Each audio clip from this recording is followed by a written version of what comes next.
अब एक और जानकारी मैं देती हूँ। निज्जर का प्लान बहुत खतरनाक था। वो क्या करना चाहता था? वो भारत में ब्लास्ट करवाना चाहता था। भारत पर आतंकी हमले की फिराक में था ये निज्जर। 2014 में इसकी प्लानिंग ये थी कि पंजाब में हमला करवाओ, वहां पर डर, दहशत, भय फैला दो। इसके लिए इसने क्या किया था? 2012 में ये पाकिस्तान गया था, वहां खतरनाक हथियारों की इसने ट्रेनिंग ली थी। इसके बाद वहां पर बकायदा इसने आरडीएक्स ब्लास्ट की भी ट्रेनिंग ली थी, जिसके जरिए ये भारत में धमाका करना चाहता था। धार्मिक नेता बन करके ये पहुंचा था पाकिस्तान, ताकि किसी को शक ना हो। एक हफ्ते वो वहां पर रहा था पाकिस्तान में 2012 में, यानी 2014 के लिए उसने 2012 में प्लानिंग शुरू कर दी। और इसके बाद जब वो कनाडा लौटता है तो वहां पर तस्करी का, ड्रग तस्करी का काम शुरू कर देता है। और इन लोगों को कहा जाता है कि ये बहुत ज्यादा वो लोग हैं जो बहुत सही है। ये ट्रूडो की डिक्शनरी में सही है। और मैं तो कह रही हूँ भाई, ट्रूडो क्यों नहीं समझते इन बातों को? और भी क्या कुछ है राज निज्जर से जुड़े और इन खालिस्तानी आतंकियों से जुड़े हुए, देखिए इस रिपोर्ट।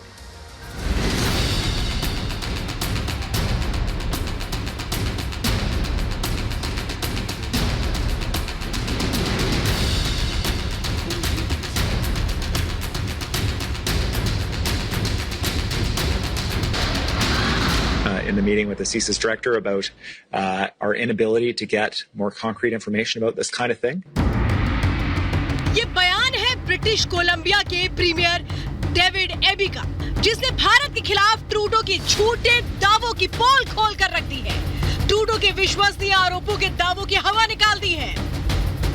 डेविड एबी ने साफ कर दिया कि वो इस बात से बेहद निराश है कि हरदीप सिंह निज्जर की हत्या में भारत की संलिप्तता के संबंध में उन्हें जो जानकारी दी गई वो सभी ओपन सोर्स जानकारी है, यानी इंटरनेट पर मौजूद है।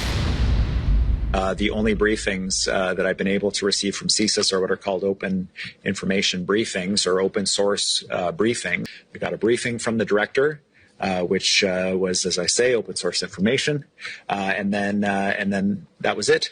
I expressed my frustration. David Eby का ये बयान इसलिए मायने रखता है क्योंकि आतंकी निज्जर की हत्या कनाडा के ब्रिटिश कोलंबिया प्रांत के ही सरे शहर में हुई थी। लेकिन कनाडा के प्रधानमंत्री जस्टिन ट्रूडो की खुद के झूठे दावों को दुनिया के सामने सही ठहराने लगे हैं। निज्जर की हत्या पर ट्रूडो ने बड़ा बवाल खड़ा कर दिया। भारतीय विदेश मंत्रालय ने हाल ही में ट्रूडो से निज्जर की हत्या के सबूत मांगे, तो ट्रूडो ने नया दावा कर दिया और कहा कि भारत को निज्जर की हत्या के सबूत दिए गए थे। Canada has shared the credible allegations that I talked about on Monday with India. We did that many weeks ago. Justin Trudeau जिस आंख से खेलने की कोशिश कर रहे हैं, उन्हें इस बात का अंदाजा है कि भारत के साथ संबंध बिगाड़कर कनाडा का कुछ भला होने वाला नहीं है। चीन और कनाडा के बीच तनाव बढ़ रहा है और उसके विकल्प के तौर पर अगर कोई है तो वो है भारत। इस बात को ट्रूडो शासन पहले ही कबूल कर चुका है। मसलन पिछले साल कनाडा ने अपनी विदेश नीति में इकोनॉमिक मोर्चे पर भारत को अपनी पहली पसंद बताया था। लेकिन यहाँ ट्रूडो खालिस्तानी समर्थकों के पक्ष में खड़े होकर अपनी कुर्सी बचाने की कोशिश कर रहे हैं। ट्रूडो का खालिस्तानी प्रेम किसी से छिपा नहीं है। ट्रूडो के आरोपों के बाद से दोनों देशों ने एक दूसरे के खिलाफ तलवारें निकाली है। कनाडा भारत के साथ रिश्ते बिगाड़ने पर आमादा है और खालिस्तानी आतंकियों का अड्डा बन चुका है। दर्जनों वांटेड खालिस्तानी आतंकी वहां छिपे हैं। वो खालिस्तानियों, वो देश के गदारों, कौम के गदारों, जब कभी बम दोबारा चलाओगे तो हर खून से, हर कटी हुई नस से ये आवाज जरूर निकलेगी। मेरे खून से नारा निकलेगा, गर्म खून से, मेरा धर्म भारत माँ, मेरी जात वंदे मातरम। कनाडा दूसरा पाकिस्तान बन चुका है। भारत की तमाम कोशिशों के बाद भी ट्रूडो ने खालिस्तान समर्थक आतंकियों पर कार्रवाई नहीं की है, जिस वजह से भारत कनाडा आमने सामने आ गए हैं। जस्टिन ट्रूडो 2018 में जब भारत आए थे, पंजाब सरकार ने तब खालिस्तानी आतंकियों की एक लिस्ट ट्रूडो को सौंपी थी और उन पर कार्रवाई की अपील की थी। इस हिट लिस्ट में निज्जर भी था। इसके पहले भी निज्जर पर भारत की नेशनल इन्वेस्टिगेशन एजेंसी ने पहले ही केस दर्ज कर रखा था। उसके खिलाफ 2014 और 2016 में रेड कॉर्नर नोटिस भी जारी किया गया था।